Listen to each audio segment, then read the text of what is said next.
Welcome to Rev Up Your Potential with Hilda Gann, the stories about entrepreneurs, business leaders, and HR professionals and their successes and struggles along their journey. In this podcast, we also discuss the HR challenges that people face and the tips and strategies that have helped them. If you love to learn through storytelling, join us. Hilda Gann, Rev Up Your Potential. Thanks for joining me today. My guest is Helen Patterson, and she is the founder of Life Works Well. She's been doing this, and she's a colleague of mine who has a love of HR and HR work culture. So we're going to have a wonderful conversation about that and dive in deep. But first of all, Helen, thank you for coming on a busy day for you and joining me on this podcast.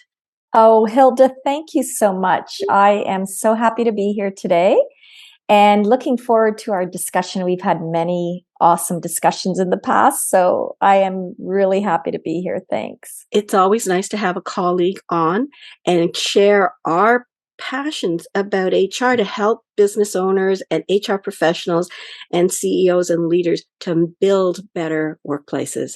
So, Helen, can you start by giving a little bit of your background to our listeners? Absolutely. So it's interesting because I feel like my journey was not a straight line at all. And I sort of fell into things. I was a practicing lawyer for several years, and that's where I developed my love for HR and human rights and employment law. And then from there, I started a career in human resources with one of the large financial institutions and continued work in HR for years, heading up many different functions and helping with program work, initiatives, all kinds of things. I probably have seen it all. And then I actually took a bit of a hiatus and started Life Works Well, initially in 2008, which was probably the worst time to start because it was the beginning of a recession. But I managed. I was more of a freelancer. And then I went back into corporate at ADP Canada. And it was interesting because I was not in an HR role. So I actually was in product management and product marketing. And a lot of people don't know that.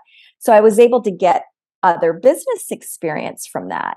And then in 2019, I reignited Life Works Well. And it's all about creating heart-centered, healthy workplaces. And this time I thought I'm going to do it a little differently than the first time. But again, I started it about 6 months or so before the pandemic. So I know your timing, your cyclical sucks. timing. It's just So there you go. But I just love all things people. So, and I would like to add too that you actually have been authored in some very important books. Why don't you tell us couple of those books? Oh my gosh. Isn't it funny? Because sometimes I completely forget that part. I actually really have learned to love writing over the last 5 years. And through my work at ADP Canada, I met some colleagues at Thomson Reuters, which is a large publication company. We did quite a bit of work with them. And then I took on some as a lead editor and author for 2 publications with them, Employment Policies That Work. And the other one, complete opposite, Best Practice Terminations. I don't know. That's a tricky one. We have a lot to chat about that one as far as all the layoffs and how not to do it. But I inherited it originally, and unfortunate story, but the original author of the Employment Policies That Work had passed away. So they were looking for someone to continue. So they weren't my original babies, but I've been doing that for the last several years. And it really is good because I have to keep on top of what's happening in the world with those two areas plus more. But yeah, so I love that. It's hard to find the time, but it is a passion. Part of the writing is something that I love to share. I know that, I wanted to share that because number one, you're a lawyer, and number one, you're an HR specialist, but your background also gives you a real good understanding of business operations. And so similar like me, where my husband and I had our own company, both of us have that perspective. And what I like to say is a differentiator for me and also for you is the fact that we come at our solutions from a pragmatic business perspective because we understand the implications for business. And you even add that other layer of HR legal risk. I do too, because I was responsible for that aspect and had an HR lawyer, but you actually have your credentials in law. So you are an impressive lady, and I'm looking forward to us diving in a little bit deeper on some of the HR issues of today. So Thank take us you. back to that journey. When let's do this more current HR Mhm. entrepreneurship. When did you decide to go back into it? And what would you say are a couple of the successes in this second Mm. round? Hmm. Okay.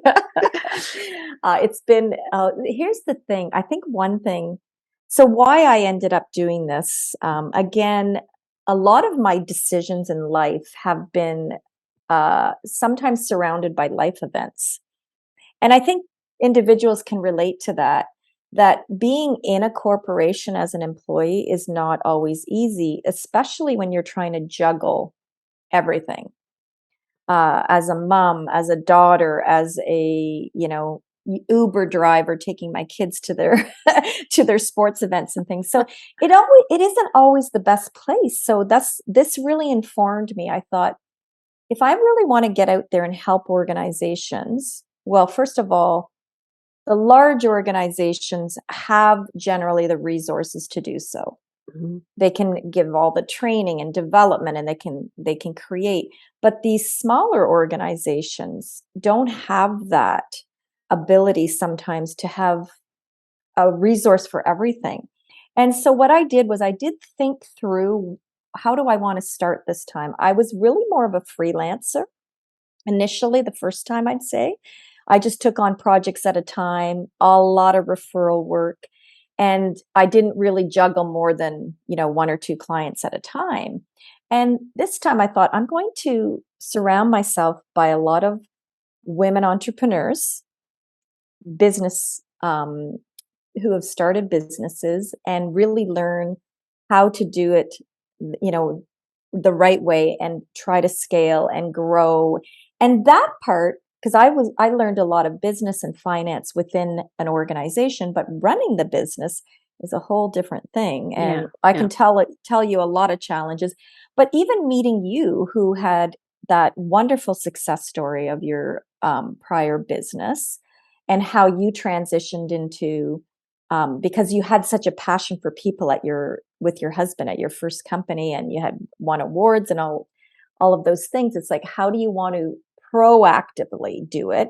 And that's what I try to teach, and work with the clients the same way, is that be proactive versus reactive. So I really went in this time with more of a strategy, thinking through what supports I need as an entrepreneur, getting coaching, business coaching, surrounding like, just, I'm a big person who always is learning and developing. And so this was a new thing to learn and develop. How do I do this right? I still get a lot of referrals, but I have been working on more proactive outreach, and still expanding. I'm really only in, the second or I'd say third year, really, because I started again 2020, and that was a little bit of just getting infrastructure set up. Hmm. But Hmm.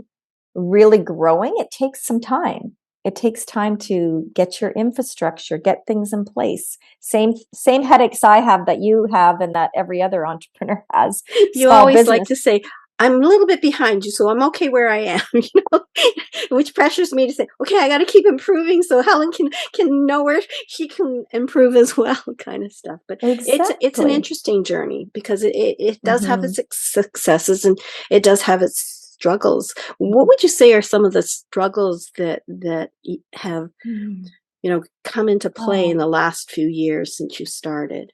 well, and it's I don't want to use this as an excuse. So I will say it was an opportunity because, as I said, I really had just started again in mid 2019 with my first client. And so by the time January rolled around, I was all excited. I was part of an incubator. I think that's how I also met you. Mm-hmm. And, really ready to go. And then the pandemic hit. And so I was flustered by that a little bit, but I just had to say, okay, well, how do I do this now? So that was definitely a challenge because think about it. I was just starting. I was just starting again. I actually had after 2020, and actually 2020 and 2021 were really good years revenue wise because think about it, the challenges that were going on in HR. And so the one thing I learned is that how do you navigate through chaos? How do you navigate? Because here's the thing, the pandemic was something completely different, but we've had other things like this before. We had SARS, we had 9/11 in HR where we had to navigate how to deal with that. And there's likely going to be another crisis. Think about it, the floods that we just had in the East Coast. I actually Yeah. was beside someone who was on the phone talking about crisis issues, right? And emergency preparedness. So I think that was challenging for me also because my way of growing the business and what I do and how and who I am is really being in rooms with people Mm-hmm. and connecting. So I felt like, wow, I had one challenge after another. But I think it's surrounding yourself by the right people to help you get to where you want to go, and also being clear on your vision, which you and we had I think you were a guest on my mentor circle, and we talked all about that. And so whatever you and I are helping our clients with, we have to apply that to our own business, right? We have to focus on Yeah. that. I'm so surprised the number of clients that I have that really haven't developed their mission, vision, and values or articulated it to their staff. And to me, it's that foundation of building. Like, if you've got a strong vision and foundation, it just makes sense that, okay, I'm going to hire these kind of people. I'm going to have this kind of business processes.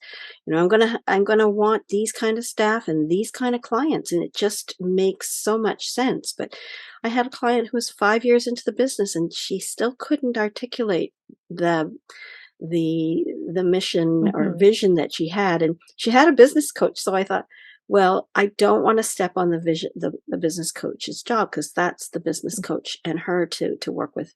And finally at the end I wrote what I heard her vision was for her. Oh my gosh. I waited for Well, like a couple of sessions with her, and her yeah. finally said, here's what I'm hearing. What does this sound like to you? Well, and that goes again to larger organizations have the funding. They hire the marketing teams, they hire the Oh experts to yeah. help them. Or I can see HR and communications and marketing really, I always say they should be BFFs, best friends forever, because really they will not only have employer brand and now you have to be a purpose driven, impactful organization, and you do need to know where you're going.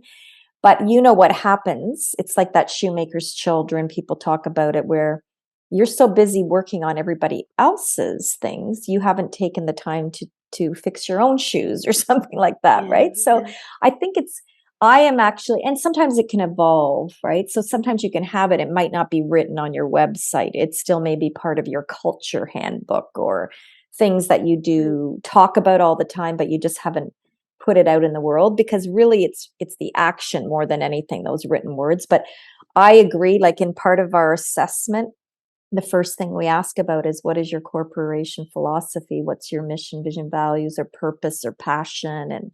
And then because you need your employees to understand that too, so that the behaviors are aligned and the actions and everybody knows where they're going with the vision of without that and the strategy, you know what it's like, right? You're just sort of in chaos as well. Want to go back to what you just said, that your HR person should be your BFF. Can you explain that? And then Mm. how do you carry that out in your relationships with your clients? It's funny because I think about that more from marketing, because having been in corporations where, well, it's interesting because sometimes there's this miscommunication or a tough relationship between either marketing and HR or finance and HR or you name it. Everybody's afraid of HR. I was working with a new client recently and meeting everybody, and you want to meet all the leaders and then some employees, and if they haven't had HR support before, right away it's like, oh my gosh, the HR lady is coming to fire me. And this one guy yesterday I actually said that know. to me, and we had a good giggle, though. We were laughing a lot because I said, the first thing I said was, I'm here to create an open space. First thing I want to say is no reason to worry, right? Because this is the reputation.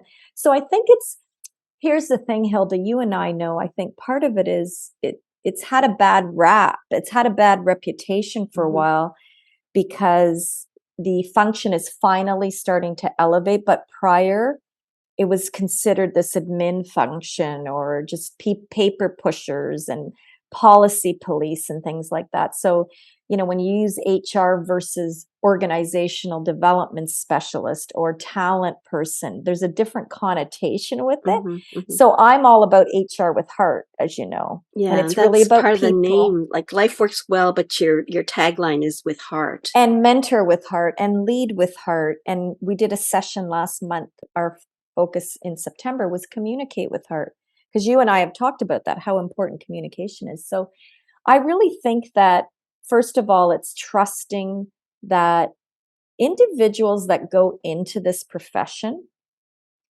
care about people. They care about making a difference. They care about ensuring there's human rights. It's not meant to be this, like, because I almost think sometimes the risk and legal people get so compliant driven. And I often say, hey, I have that background, but you don't need it. If you treat people well, with respect, just like your Rev Up program, with dignity, and you value them, you're not even going to have to worry about the legal risk. So it's It's all, creating that relationship so they trust you and they give you the benefit of a doubt.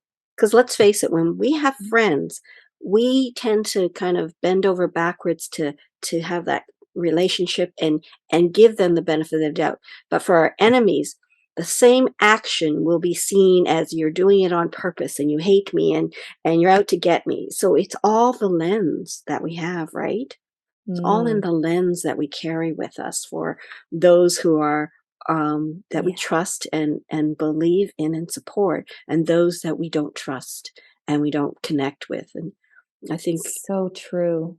Yeah, what you said there is beautiful because we do have those different lenses. And that's where also, the work in EDI, equity, diversity, inclusion, and understanding like conflict resolution and communication, everybody does come from where their own history, yeah, yeah, how they've handled anger, bitterness, what they're holding on to. We don't know always what their outside situation is. And so we want to have everyone bring their whole self and be authentic, but sometimes that's not easy. And so it's really, I love the work where it's going now with human resources. And I've been talking a lot about human relations versus HR. Like, that's what it's about. It's building the connection so you can trust that that person isn't going to, you know, turn their back on me. They're there in a supportive way. But I think it's a big change, Hilda. Like, I think right now there's so much tension and stress out there. And so until, people have good yeah. experiences with professionals like us, um, there's that lack of trust from the beginning. I want to get back to that concept of the stereotypical HR person. You know, the person that's going to fire you, the person that who is out to look at the compliance. And maybe historically, some of our colleagues have gone into HR because of those reasons. But I think a lot more people now are thinking about people relationships, and they want to go in it because they like people. Now, there's still some people who might be the stereotypical type. And it took me a long time to realize that people had this very negative connotation of people. I had Mhm. somebody who said, "Hilda, when you first started and you called me in for a meeting, I was like uncomfortable all morning not knowing what you were going to talk about." And then she said, "And now, whenever you call me, I'm looking forward to having a chat with you in your office." And I'm thinking, really? Where does that come from? And I'm going, Well, that oh, right. People do have these experiences in the past. So, you know, mhm. I'm hoping more and more of our colleagues are like you and me, I really, think because we so. Maybe we have care. to clone ourselves and just Well, get we out just there. have to keep sending the message that this is where HR Mhm. should be. This is where we want to be, and this is where we can really add value to Yeah. your experiences as Mhm. entrepreneurs and as employees. I think there is a shift. I think there is, but it's like anything, change takes some time. And so we just keep doing what we do and we can make our own impact in whoever we're dealing with. That's all we can do. That's all we can really control Yeah. is our own choices, our own responses, how we interact. Like emotional contagion is a real thing, right? If it's negative, it's just going to, like, it costs billions of dollars. Negativity, it gets passed Yeah. on Yeah. versus the positive contagion and what that could do to an organization to turn it around. So, You've mhm. shared a lot of different things, and I want you to kind of share one piece of advice, either as an entrepreneur or as an HR professional, or you can do both. What's that one piece of advice that you would offer to others? Hmm. Yeah. And, I've thought about this because I think, you can say, go learn as much as you can or get a mentor, which I am passionate about. But I think having gone through some struggles up and down personally, I think, and what's going on in the world right now with mental health and stress, the number one thing you have to do is take care of yourself first. And Your that's health. regardless of whether you're an Yeah. entrepreneur or Whether you're an entrepreneur, whether person, you're an any employee, person. whether you're a leader, whether you're the CEO, whether you're the president of the United States, well, forget that. But you need to, in order to do whatever it is you're meant to do in the world, you need to be healthy. Whether that's being a mom and taking care of your kids, whether that's, again, being a leader, being an employee. If you're not healthy, mentally, physically, spiritually, emotionally, everything. If you're not healthy, you're not going to be able to do the work that you do well. And so when I started LifeWorks Well, I like sharing this story because I used to do a lot of work in what they called work life balance back then, but then it's become work life integration. And now I like to talk about work life harmony. I started at Life Works Well because I was doing some of that work. I managed the program at CIBC and I worked with a woman who ran a company called Work Life Harmony. And so to me, work is just part of life. And the term wellness, well being has to be a huge part of that. And so that's where that came from. And I think it's so true because if you're not, you can't function. You can't do anything. So, and even when it can be up and down, but I think that's really the best advice is like, take care of your health. I love how It's my number one value.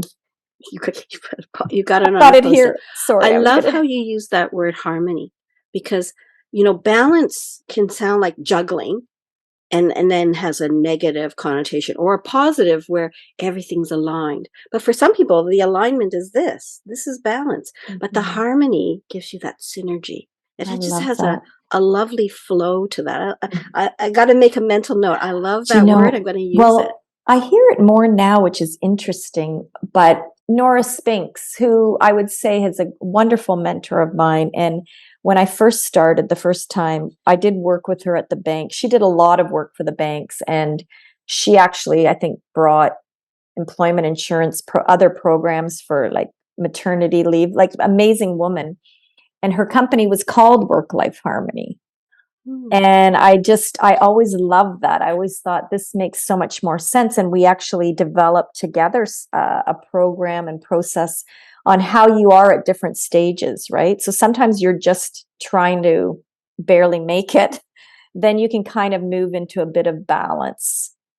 With work life harmony, it's a different concept because you're actually, even if you may have so many things you're juggling, you are still feeling grounded. You are still feeling like everything is working well. And you can do that from an individual perspective as well as an organizational perspective. And I think this is one of the biggest focuses right now. So going back to what you'd asked about, Hilda, that your well-being and your own health is number one priority, because you cannot serve others in your business or contribute to the world or Yeah, take care of your yeah, family or anything without having the energy. It's really about your energy, yeah. right? It starts with that, really. Hmm. You can do more when you're in a state of well-being. Hmm. Let's shift gears a little bit and talk about maybe what would you say are the top two HR concerns that we have as people who are out there working, as Oh, employees, oh my as business gosh. owners and their staff? What would you say are the top two HR? Yeah, I think this is the thing. I think we're finally trying to come out.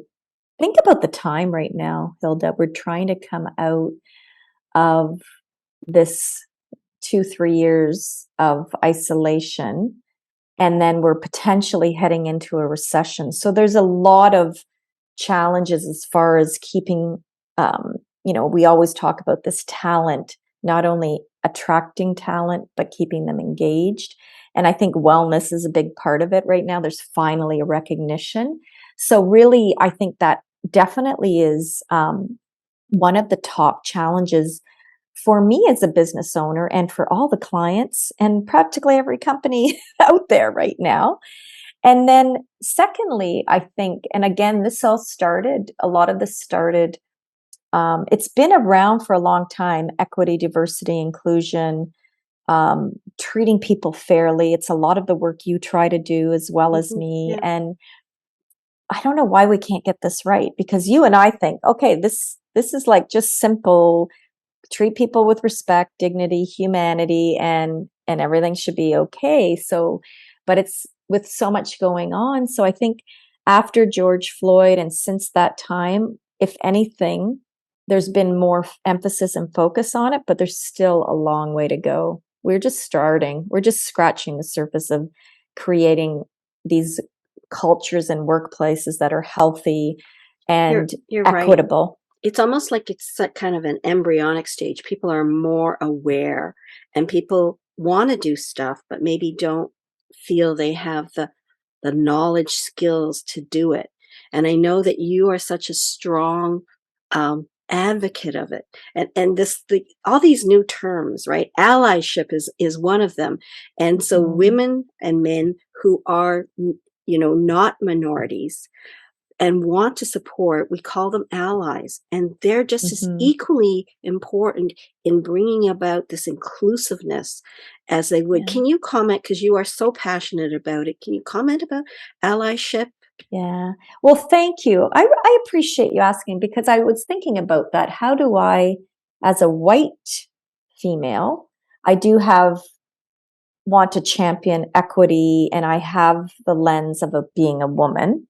And that has been a challenge for years. As you know, we've been Hmm. trying to get Hmm. our equitable world, get paid the same. And so there's a lot there. Yeah. And what I've learned, because I've done a lot of work, I've done a lot of work in learning and unlearning about how to be an anti-racist. And I can't really call myself an ally. I feel that that is something that someone else should say. Helen, you know what? I feel like you are. I definitely am an advocate. I'm a champion.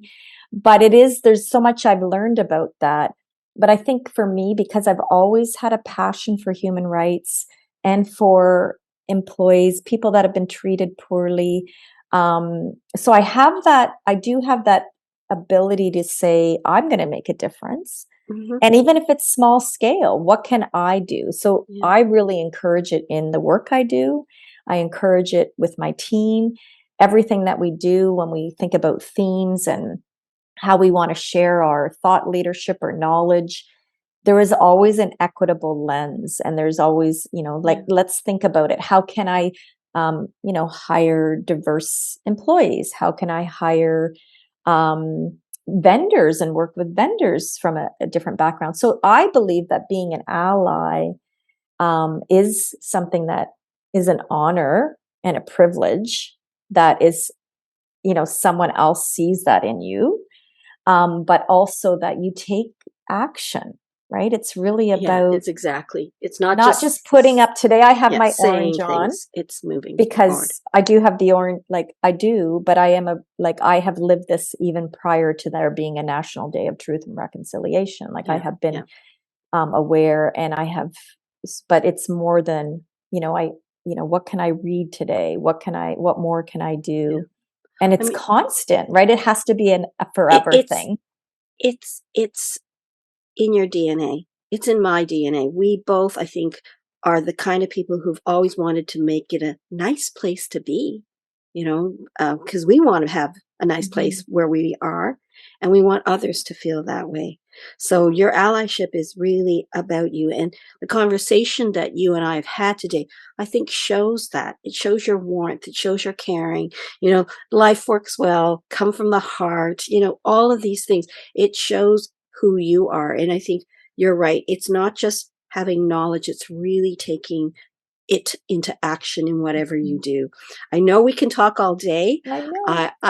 I want to just ask you, at the end of your career, when you decide that I'm going to just take it easy now and step down from all this work, what would you want your legacy to be? Oh, I'm wondering when that's going to happen. There are days, by the way, we can have another session where I can tell you it's not always easy, right? And to remember too my story, like there's a lot more to my background that has probably informed and made me who I am today. It was not easy. Like I had to do a lot of things on my own. I had to figure things out without a lot of mentorship and support when I was younger. I just kind of did it. It was like, okay, this sounds good, but it was always work and hard. And you know, I think the biggest impact for me is knowing that I made a difference in my family life, in with my friends for sure, as a starting point. And that, even if it's not a large scale, like this famous person that is like, has this multi-million dollar charitable foundation or something, if I can actually know that I've impacted on a daily basis, had a good conversation with someone, made a connection, help them feel better about themselves, help me like feel like I made a difference. And it's not always there. But I think that if I can go to sleep every night feeling like, wow, that was a good conversation, or that I can tell that that was a good day, I'm happy with that. I I'm think you've happy already with that. started your legacy even when you were much younger than today. So thank you, Mm. Helen, for being on the show today. What's next? What's coming up next that you want to share with our audience? Oh, thank you. Well, hopefully working with you more, but Yeah, we want to do something together you and know share what? our passion. We're gonna find something exciting. I can feel that. Like we're, gonna have some time to continue to get to know each other. I have an upcoming book that I've been working on. Yes. So this is my baby. Yes. And it was an idea that came to me 5 years ago when I left my last corporate job. And the book is called Create a Mentor Culture. And it's really also about, mentoring with heart and creating a ripple effect in the community and the world. And so it hasn't been easy to get it to the finish stage, but it's very close.